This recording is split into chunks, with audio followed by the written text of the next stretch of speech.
আচ্ছা সিয়াম, আমাদের এরকম ম্যাক্সিমাম স্টুডেন্টের অবস্থায় কিন্তু ফারহানের মতোই। কিন্তু আসলে এরকম হওয়ার কারণটা কি? এরকম হওয়ার কারণ আমার কাছে মনে হয় প্রপার গাইডলাইনের অভাব। একটা স্টুডেন্ট যখন তার লাস্ট অব দি ফেইলিয়ার নিতে নিতে নিতে নিতে যখন সে ক্লান্ত হয়ে যায়, ডিপ্রেসড হয়ে যায়, তখন আসলে সে আর অন্য কোনো উপায় খুঁজে পায় না। তো এখন কথা হচ্ছে সমস্যা হইতেই পারে, মানুষের স্বাভাবিক, বাট এটার মানে সমস্যাটাকে সমাধান করার জন্য আমরা কি করতে পারি? সমস্যাটাকে সমাধান করার জন্য তো আমরা অলরেডি গুচ্ছ 2.0 কোর্সটা নিয়ে আসছি, এবং এই কোর্সটার যে মডিউলটা আছে সেটা আমরা এমনভাবে সাজিয়েছি যে বেসিক টু অ্যাডভান্স, অর্থাৎ যারা বেসিক থেকে শুরু করতে চায়, একদম জিরো থেকে শুরু করতে চায়, তারাও শুরু করতে পারবে।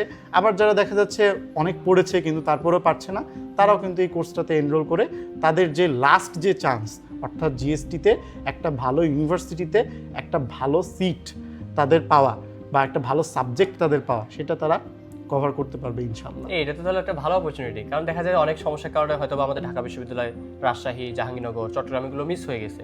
তো দেখা যাচ্ছে আমরা অনেকেই ডিপ্রেস থাকি, তো গুচ্ছে অনেকগুলো ভার্সিটি আছে। সো আমি মনে করি এই সময়টা যদি তারা একটু ভালোভাবে পড়াশোনা করে, সময়টা মানে কাজে লাগায়, তাহলে ইনশাল্লাহ ভালো কিছুই করতে পারবে। এক্স্যাক্টলি এটাই।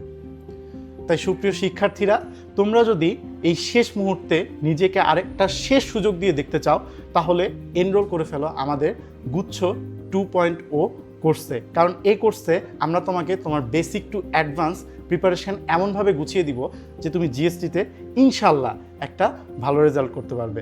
তাই গুচ্ছ কোর্সে এনরোল করে ফেলো, লিংক কমেন্ট বক্সে দেওয়া থাকলো।